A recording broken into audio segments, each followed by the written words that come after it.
Ồ, ngon lành ha. Rồi quay cái tay con lên đang quay luôn, đang làm luôn, rồi quay trở ngược lại đây trái cho quay cái chỗ ra nói rồi.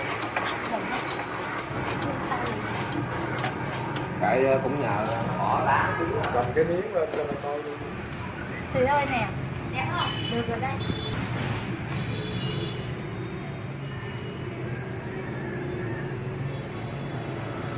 Rồi lãnh lương không em?